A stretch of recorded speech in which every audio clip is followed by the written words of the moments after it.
Hey, we always try to add value, right? Especially on the production side. And I always tell everybody the CRM that's best is the one that you use every day. I know we have a ton of options for those of you that are with EXP, with Bold Trail and Close.io and Lofty, and those of you that have teams with the Follow Up Boss. So we have a lot of options. And then there's other programs out there that work fantastic. And I always hesitate a bit to bring a paid service on unless I absolutely know it works. And so with that, there is a company out there called Broker and then this amazing younger than me fellow Yugoslavian Luka we brought on. By the way, we were chit-chatting. His family escaped the war from Serbia. My family escaped the war from Croatia. So we might have fought each other if we knew each other a long, long time ago. But fortunately, we were both born here in the U.S. and our great grandparents gave us an amazing gift. We were talking about winning the human lottery, right? Being born in the United States of America. So just be grateful that you're here today. Grateful to God that we're here, and please take advantage of every opportunity. And with that, I'll pass it over to Luka and let him, kind of take on the show. And Luka, do you need to share anything, or are you just going to chat? Yeah, I do have some slides to share just for Luka, share a little bit about yourself. Yeah. For those that don't know you, share just a little bit about yourself, and then let's go ahead and jump into your content. Thanks for being here. Absolutely. I actually have that on a slide. Okay, if you want perfect. me to pull that up.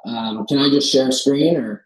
What's up, guys? Well, thanks for having me. My name's Luka. I am the co-founder of BrokerBee. I think my other co-founder might be on this call as well, driving.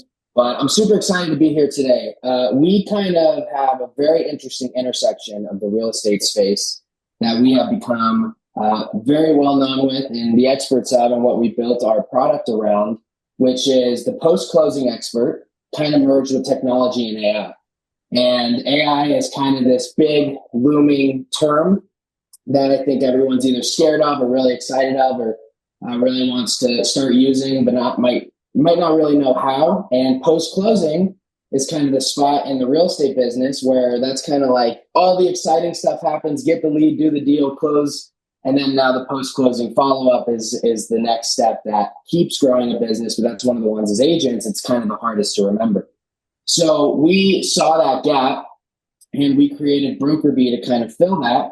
And so today I'm going to be going over a couple of things just as far as AI goes and post-closing habits and AI agents, and totally dynamic. So if there's anything that is redundant or you guys want to skip through, just give me a heads up and I can go on to the next thing.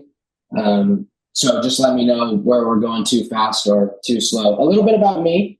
I was a missionary, turned realtor, turned founder. So I was a missionary in Costa Rica and Peru for a while. I led a missions team down there. We were just a Christian organization. I loved it. It led me to what we were talking about earlier, how much opportunity we have in the US. I came back and became an entrepreneur. Got me into real estate when I was pretty young, and still am young. I'm sure a lot of you guys are thinking. I got into real estate, and I actually founded a company called Mission Minded Business, which we're a nonprofit. We help business owners do service projects all over the world. So we have bases in 4 countries now. Just last year, we helped over 200 businesses get involved in service projects locally and internationally. You guys can see on the bottom 2 pictures. We rented out Coors Field in December. We're from Denver, so we rented out Coors Field. We had a huge shopping service projects where companies could bring their employees and their clients and have it as a client appreciation event where they were actually serving the community together.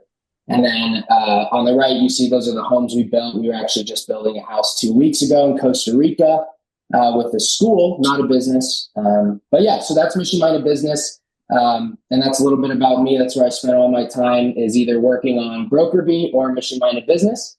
And BrokerBee is an AI platform that helps real estate agents stay connected after the sale. We call it No Tech AI, which I'll explain a little bit more about that. And I was a realtor. I was a top producer on the Zillow Flex team in Denver. I am still licensed. I do deals every once in a while just for kind of referral clients. I'm not doing a lot of chasing right now. I'm kind of spending all my time on BrokerBee. So yeah, that's a little bit about me and who I am. So to start, one of the biggest problems we've seen in real estate is the lead problem. And that's kind of what it's always labeled as, is that agents have this big lead problem. But I don't actually think that's true. I think it's more of a remembering problem from the leads you already have.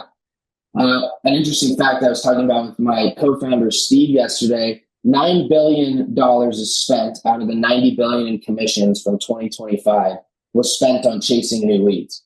Either whether that's Zillow referrals, realtor.com, any service or internet leads, and packets of info, anything like that. That's what was spent on that. And only $2 billion was spent on nurturing past clients, client appreciation events, tools to stay in contact with them. And so as a real estate agent and also on our real estate team in Denver, we saw this as a really big problem, that there was so much emphasis on the front end of the transaction, but not on the back end. And that's where a lot of the referrals come from. And that's how you actually work with clients that are much better to work with, because they like you, they trust you, they already know you. You don't have to pitch them on your commission or why they should go with you. You usually don't have to interview a bunch of other agents, or they're not interviewing a bunch of other agents. Sometimes they are, but less likely than a lead you first meet. So, and I know that because I was a Zillow agent. And as a Zillow agent, I mean, you're meeting a new cold lead almost every other day. And so I got really good at meeting cold leads, but it becomes exhausting, and it's much easier to work with referrals. So we call this the leverage agent. Russell, I think in your coaching, you have something called the modern agent. Is that right? That is correct. Cool. Yeah. So similar idea, but what's changing with an agent today? There's three modes every business runs in. There's pre-transaction, mid-transaction, and post-transaction. Pre-transaction, that's how you get your leads, right? How you attract people. Mid-transaction, how you close and guide those leads to the actual sale, your funnel and process. And then post-transaction, which is how you generate those closings and transactions into more referrals and business for yourself. And so what we're seeing today, and we talk to hundreds of agents across the country and top producers, and we're seeing that the full service agent, they don't leave after closing. They're actually staying and becoming the advisor for their home past just the initial sale. And what you want the goal to be is when they think of agent or something home related, if they think of something home related, they think of you as the agent. That's the goal. This is an Atomic Habits call. I was just texting with Steve a little bit earlier before this, but one of the biggest things that they talk about is how, sorry about that, is every action is kind of a vote for how you want to be remembered. And that's similar to an agent. It's like every value add you give to your clients is a vote for how you want your clients to remember you and how you want them to refer you. And so being that full service agent is so important moving forward, especially in a world today where so many people are trying to replace the agent. Companies coming out. I was just meeting with a couple months ago, a company called Ridley, which was their full service AI company that was supposed to replace the agent. Well, shocker, after like 6 or 7 months, they ended up employing agents and becoming a brokerage to use the agents to close the deal. And so I don't think the agent's going anywhere, but I think there's going to be even more attacks now when people just build technology and they see an opportunity, but they don't understand the industry. So there are two things agents should be focused on: content and connections. And how do we become the full service agent, manage that transaction without adding more work to our plate? All that stuff's great, but I know as an agent, once you start getting like 3 to 5 to sometimes 7, 8 under contracts, that workload starts to pile up and it becomes really hard to stay consistent with the follow-up. And Atomic Habits, again, one of their big ideas is like, don't focus on goals, focus on systems. It's all about systems. And so we have this fantastic opportunity with AI coming out on how to leverage this in your business. And so I'm just going to go over how to use AI in real estate, some basic like fundamentals, what we've seen auditing a bunch of agents in their business, and then how to run AI on their systems and their agents. And again, if I'm going too slow, if you guys have already been through this and you want to go on to the next thing, just let me know, because it's hard to tell where everybody's at sometimes with this stuff. So fundamental. LLM versus an agent. How many of you guys are using AI agents right now? I know most people are using LLMs, but how many are using AI agents? Tom, I can't see the other people. Anyone? No one using agents right now? All right. So the difference between the two is an LLM, that's like your ChatGPT, your Claude, your Gemini. You can think of that as the brain. An AI agent, that is actually what works for you. That's like the body. And I'm going to show you some examples today that are incredible. These AI agents are literally becoming workforces. I mean, they are full-scale employees that do everything for you. And it's almost as I've been listening to a lot of tech founder podcasts recently, and they're all saying like this is as revolutionary as when the internet came out. I mean, there is nothing like this before. And so you need both in your business, like without a doubt. It's going to be agents versus agents with AI, and agents with AI are going to win.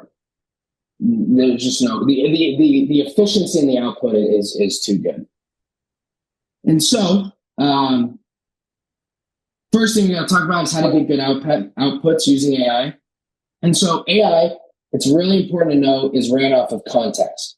So context means all the information that it has will give you the outputs for what you use. So there's a couple of ways you can do this. The first is going to be a master prompt. You want to create a document that starts with your name, your real estate agent, brokerage, market, and then anything you need to know about your business. This will take you 5 minutes to make. You want to make this and put this in a doc. Every time you use a new AI tool, this is the doc, the first thing you're going to upload. Because an AI can only send data from the data that it's given. And so if it doesn't know anything about you and you're not doing master prompts when you go and use AI for the first time, then you're just going to get that output, and it's not going to customize specifically to you, and it's not going to know you more and more. And so what I do is I literally will just make this. You can copy and paste this prompt, take a picture, whatever.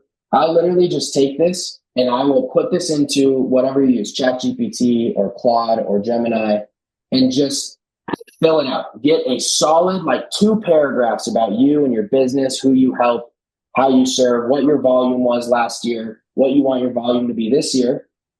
And then when you have that, now you have context for your AI. Other things that can count as context.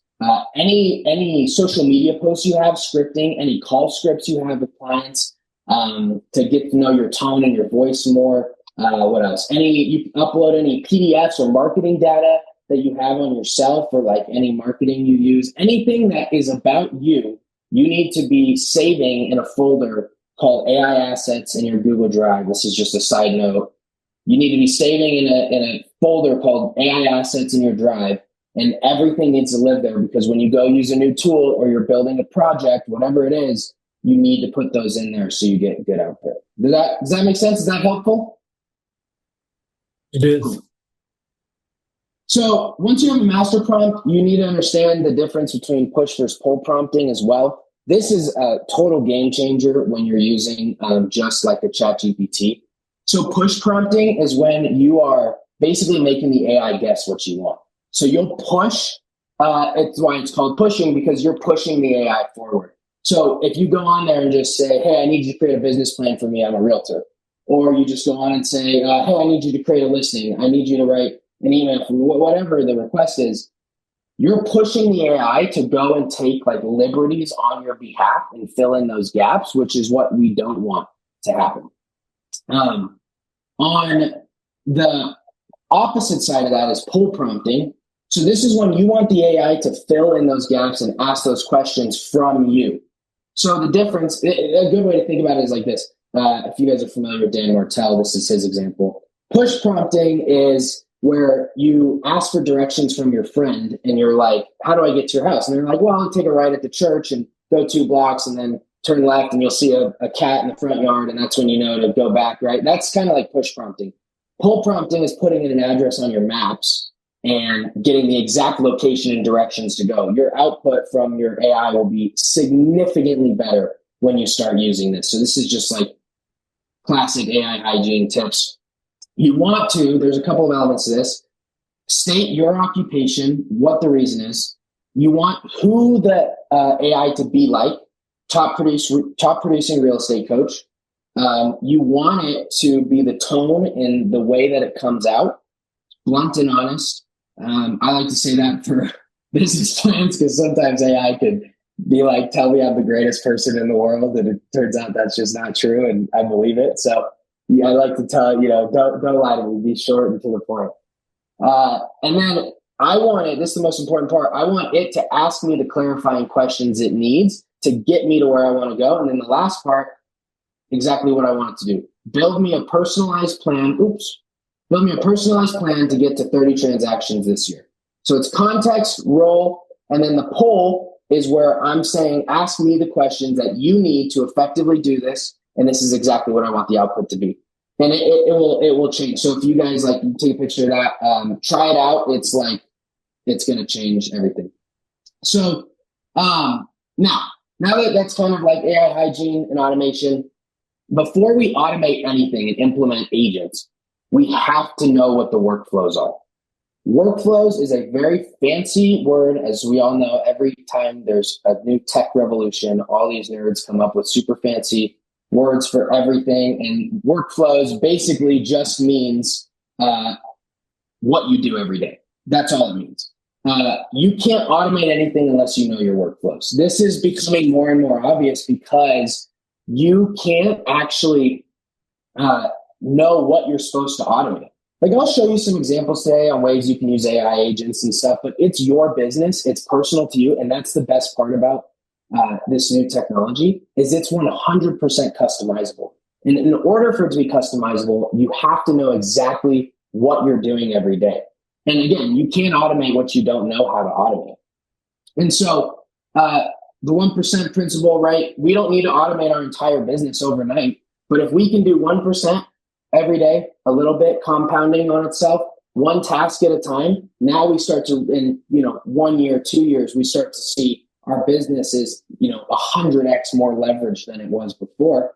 And a lot of questions is like you stare at this big mountain with AI and you're like, I don't know how to use AI in my business. I want to implement it, but I just don't know where to start. It's like, this is where you start. This is the perfect place to start. And only you're going to know the exact things to automate because it's your business. And that's why we have to track these workflows, which again is a fancy word for just saying the tasks that you do every single day. Is that helpful so far? Am I going too slow, too fast? Cool. Good. So I'm going to give you an example. Actually, I'm going to go to, let's see. I'll just give you this. It's fine. I'll just go to an example. So this is an AI agent. If you guys are interested in building agents for your business, I recommend Base44. I'm not affiliated with them. This is not a sponsor. I just think they're a really solid tool and they're really easy to use. Base44 is you basically interact with it the same way you would like a ChatGPT or a Gemini or Claude, whatever. You interact with it the same way, but it'll actually go build agents for you. So literally right before this call, like 10 minutes, I was just playing around with it because we on BrokerBee for we have agents for all different sorts of stuff, but one of the ones we've been working on the most is a sales agent. And you guys feel free to ask me any questions you might have on that. But I try to tailor it towards being an agent. So this is just an example I did. But basically, I went in there and I said, set up an automation in my CRM that follows up with closed clients monthly with value add offers on month 1, 2, 3, 6, and 12. This is what I want you to follow up with.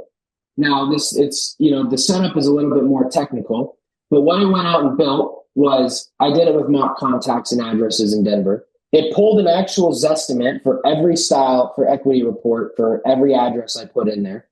It set a calendar to schedule each one of those automations out for my clients. And then it built a tracker to see which ones of those were sent and weren't sent, what the equity report and all that is. And these are just kind of those mock ones I made on the bottom.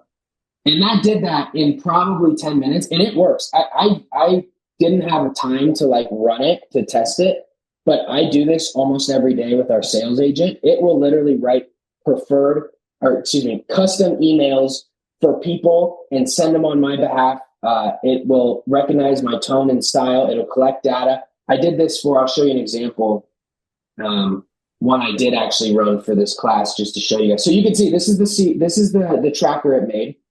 So this is the tracker it made with the home addresses, with the data, the fake buyers, and then the purchase price home. And it pulls all this from Zillow, Realtor.com, whatever it is.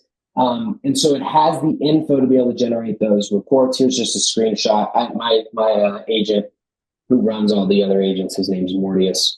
So that's what I call him. But anyways, that's what it built just off that one prompt. And again, remember, agents mean they can work for you. They go and do these things. So I did one just as an example here. I'll show you guys. So this is on my Mortius. I was just playing around with it. And this one actually did send and do everything. So I said, find for sale by owners and currently in the market in Englewood, Colorado. That's my neighborhood.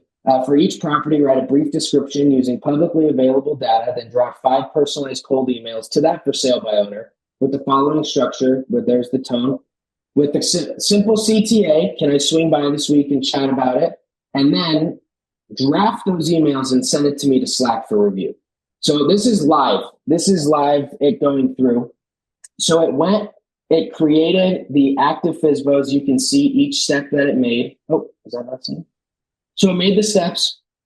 Then you can see which each one of those, it pulled a specific address. It parsed Zillow, Realtor.com,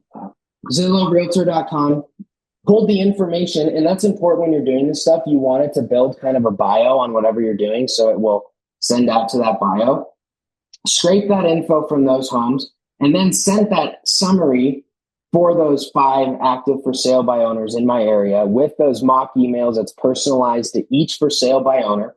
It sent that to my Slack channel so then I can review them. And then when I respond in Slack to go and send it, it will go from my personal email and send that Slack message. Send that email to each one of those people and the address in front of them. That's pretty incredible, right? I mean, that's like unbelievable. I'll pause here if anybody has any questions they want to ask about this. So regarding the getting a agent from base 44, what is the investment for that? How does the fee structure work? Yeah, from what I've seen, again, I'm not an endorser, affiliate, or anything like that. I just really like their tool. From what I've seen, it's a flat fee every month that is charged on like tokens. So it will go higher and higher. I think the one I'm on right now is $50 a month, and it's pretty solid. I haven't ran out of tokens yet. There might be some daily limits, but I haven't really had any restrictions, and we're running it pretty profusely. So $50 a month. And then you can actually go on there for free. I think they give you like 10 free tokens. So you can run a couple of things and try it out and see how it works. Thank you. Yeah. Any other questions before I move on?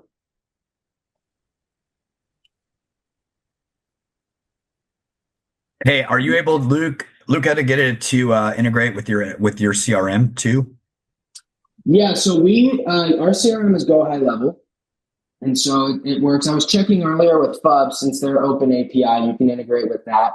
The other thing you can do as well is if you connect all your Google tools to it, it can send from there. And then worst case scenario, if it doesn't connect to your CRM, what I've seen people do is they'll like export contacts into just like a CSV file. Like I saw an agent in, I think she was in Atlanta.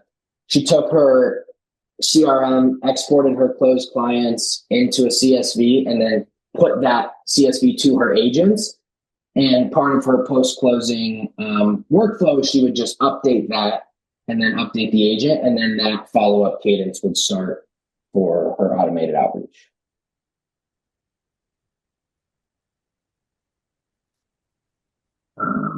Yeah. Hey, Is this interesting? Sorry, I can't tell from it's all quiet and it's just me talking. Is this good? Like, is this helpful?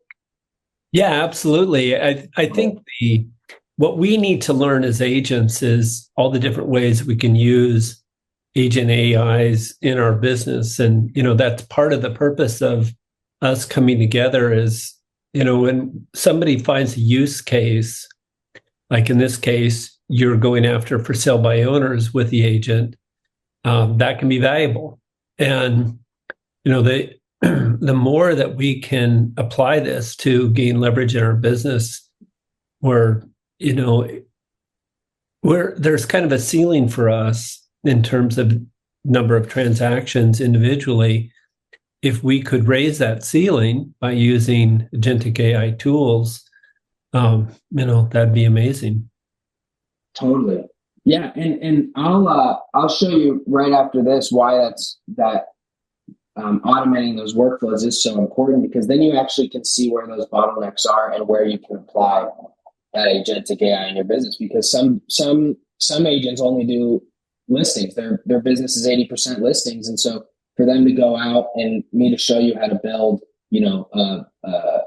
agent who can schedule showings for you and communicate with buyers and listing agents, that wouldn't really do you much good. Which is why I think it's more important to understand the concept and then give you the tools, and then you can go figure out how it will actually integrate and fit best with your business. Luka, I just wanted to add, one, I think this is awesome, and looking forward to meeting you tomorrow. And secondly, it's so much information, right? Like, you get broken apart, yet it's a ton of information, and it just creates an incredible platform for you and Steve to follow up with everyone who's on this call, because there's multiple states on this call, which is fantastic. And this is not just one state or location. So cool. Just wanted to put that out there that, for those who are interested and want to know more, or maybe, this is a lot of information, please reach out on the chat and take a deeper dive. So just wanted to add that. Yeah, I appreciate it. Yeah, I'll put my contact info in there and follow up, and anybody can reach out or we can hop on a call. I'll show you our tool. At the end, I wanted this to be more of a value add for you guys and not just talk about us. And these are all the concepts we built our business on. But so I'll talk about that. And so if there is any interest, contact info, we'll get it to you guys. Just reach out, email, and I'll have something at the end. As far as his workflow ideas, again, all this means is just what you're tracking, what you do every day, right? If you're pre-transaction, if you're posting ads, that comes with a stack of actions that you do. If you're doing nurture emails or open house follow-up calls, whatever, you don't just do follow-up calls. That's not really what happens. You sit down, you get your list ready, you pull up your dialer, you get on your CRM, whatever, you plan out what you're going to say, you put them in order, and then you start calling, and then you mark off if somebody calls or not, or your CRM does it, whatever. So each one of those steps, that's like 5 steps just in doing follow-up calls. If you run ads, if you write emails, right? Even if you're using AI to write emails, you still go into ChatGPT, tell it the email you want it to write, upload it into your mailer, CRM, like all these are steps. And that's what I mean by workflow. So instead of just going to AI and saying, hey, I want you to automate my nurture emails. Well, for an AI, that's push prompting. We don't know what that actually means. Pull prompting is, hey, I want you to automate my nurture emails. I want you to be a top sales consultant for email campaigns. These are the 5 steps that I do right now to send out my emails. And which one of these steps can we start to automate? And that gives a much clearer path for you to start building your AI automations in your business, because you're giving it a very specific steps to follow and very specific tasks to fix. Mid-transaction, that can be showing schedules, offer prep, and all this, right? Depends on what you use. Not every agent integrates with every tool, so you might have to find some workarounds. And we say this all the time at Broker Bee, but this is the worst it's ever going to be right now. It's only getting better than this. So just to help with the workflow stuff, really important to track those, because you just can't build AI agents or automations in your business without knowing exactly what you're actually automating. It's like so important. And I've seen some amazing use cases from other agents, but it's because they're so detailed in exactly what needs to be automated. So Barry, this is our AI. I get to talk about Barry. Barry's like my best friend.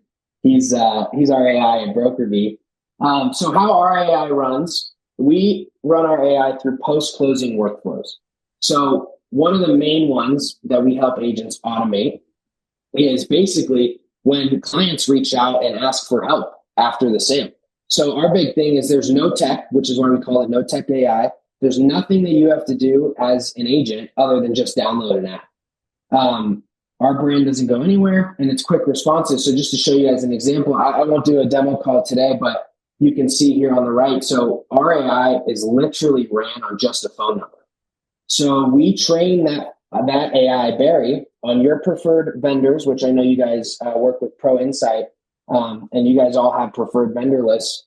We train it on that on your preferred people, the people you want to get recommended, your knowledge, your area, your expertise. And then our AI will actually serve your clients after the sale for anything they need. So like we get a bunch of different use cases. We get people who just text, hey, Barry, I need a handyman, right? And so it'll get the area, what you need done. And then it will actually send the recommended handyman. It will, and by the way, if you're in Denver, this is an actual handyman. This guy's great, Omar. That will send the recommended person and we'll actually book appointments for your clients as well. So we even do dinner reservations. We had someone ask if they can do 2 times, which was pretty funny. But just say that home resource for your clients after the sale. You give them your phone number and you basically say, hey, whatever you guys need for your home, just text my concierge, or my concierge will take care of it. We'll get you scheduled with anything you need. Text my number, text my Barry, my team, whatever you want to call it. Everyone calls it something a little bit different. But we will schedule all that stuff. Barry will send the recommended vendors. It'll book appointments and everything. And so this workflow problem that we're solving for the agent is having to sit on the phone, make those connections, schedule with those vendors. People use this during inspection objections, and stay top of mind with their clients, because now you have a reason to always reach out and always stay in their inbox and for them to use it. And so it's pretty cool. All the use cases that's happened. The voice is awesome as well.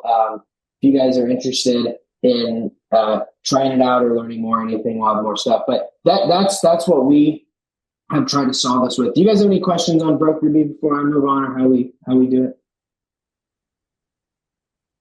Cool. Yeah, and then just reiterate, like, our thing with AI is, like we were just talking about, it's so complicated and it's such a big hill to climb. We tried to make this as simple as possible. How can you literally not know how to use this? All you have to do is know how to text and call. And then all the work on the back end is done. And this is the other beauty of AI. It's complicated in the beginning, but it's getting simpler. And these use cases, like we're doing at BrokerB and like a lot of other companies are doing, it's just getting easier and easier to use, and also easier for your clients to use. Like, we don't want you to have to give your clients a tool that's a hassle for them. They have to, save another login, and they have to like upload a bunch of info about their home and stuff like that. We try to make it like you just text or call and save that number. So it's AI, but it's no tech AI. So it's so easy to implement. And so that's BrokerB. And so at the end of the day, no matter what you automate, it has to have value. Like I'll talk real quick about 4 different ways that we have been seeing agents do this, that we did on our team that worked really well for post-closing. But at the end of the day, if you automate it, you use AI, it has to bring value to your clients. And if it doesn't, it doesn't matter. We've all been hit with the AI slop drip campaigns, and it's just, brushes off. We don't even look at it twice, just because people still want value. They're still looking for help. They're still looking for value. But if they don't get that, then it diminishes your value as the agent. And so when you offer somebody to the homeowner, it's all about the homeowner. It's all about the client. One thing I did in my business that I can't believe I did for so long is I would like call my clients and I'd be like, hey, do you have a referral for me? Basically, I said a little nicer, but I'm like, do you guys know anyone else who you'll give me business to?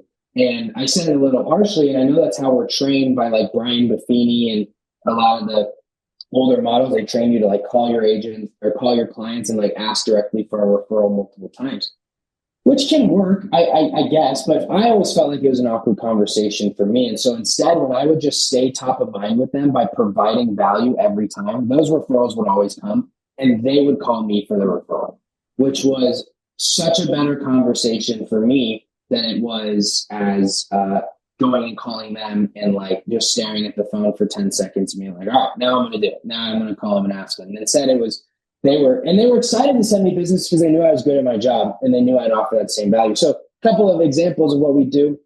We'd send a 30-day handyman check-in, and this is separate from BrokerBee. This is just like hopefully some value ideas for you guys on the call. We'd send a 30-day handyman home check-in. So this would actually be our closing gift. We'd pay for a handyman for 2 hours of his time, and then we'd send him at closing to go after 30 days to help them with any repairs if they like damaged drywall moving in or need to hang a TV or whatever. We'd pay for that and send them out, and that was a super cool gift. People really loved that. That was awesome. The other thing we do is a housewarming party. That was awesome for referrals because you show up, you are the star because you made it all happen. If you were not the star and it wasn't a good transaction, do not throw a housewarming party. It's not a good idea. But if it was a good transaction, that's awesome because you get to meet all their friends. We do home improvement audits. So that's another awesome touch point to reach out for. Hey, me and my team, and all this you can automate, by the way, with agents, just saying. We do home improvement audits. So like we go to our clients and say, hey, we put together this home improvement report that will go and see anything in your home that you might have updated or done, and we'll actually calculate like what the ROI return is on your house. Or if you're looking to do any repairs down the road, which they made the request through BrokerBee, hopefully, I will help you make the highest ROI decision for when you actually are going to sell again. So you're not like redoing tile flooring when you could have just repainted or redone, something a lot simpler and got a higher return. So our home improvement audit was one of those. Our HUD's investment insight updates, that was super easy. We would literally just create email reminders of neighborhoods through MLS listings and reminders for our homeowners, mark it as HUDs whenever we get the notification, and then we get an update on that neighborhood if like something came on the market. We'd screenshot it and just send it to the client and be like, hey, I saw this house came on the market. What do you think? Or hey, did you see this house went under contract for $870? What? You don't actually, you're not really following that, but to them you are, and people like talking about their neighbors' home values.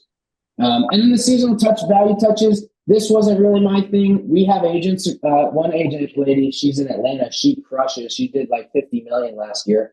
She sends recipes every month. That's all. That's her whole follow-up game. She just comes up with recipes to send to her clients, and she puts her concierge number on her spoon actually, and or like on the recipe card or whatever, and then sends it to them. And that's just her touch point. She does it once a month, and she crushes. She's been an agent for about 10 years and does amazing. So it's all dependent on what your people find value. But even like those recipes, whether it's a handyman, whatever it is, it was for them. It wasn't for the sake of getting referrals, which is what is going to happen in turn, but it was always for the client.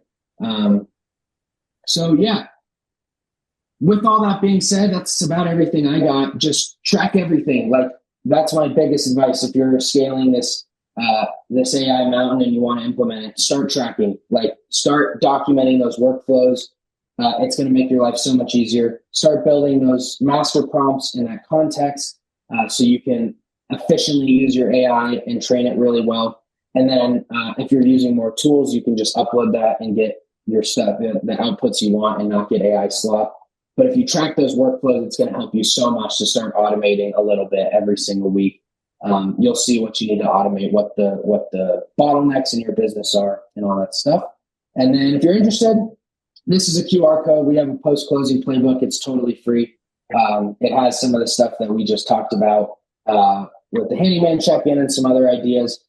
There's also on here, if you get this, you can go and find more info about BrokerBee, or if anybody is interested in BrokerBee or any of the AI stuff I talked about, you can go to brokerbee.com, or I'll put my email below. So thanks, guys. That's all I got. Hopefully that was long enough and helpful, but that's all I had prepared.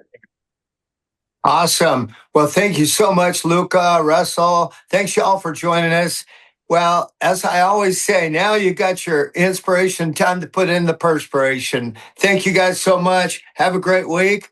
We'll see you soon. Thanks again. Thanks, Luka. Thanks, Luka. Thanks, Luka. Thank you, guys.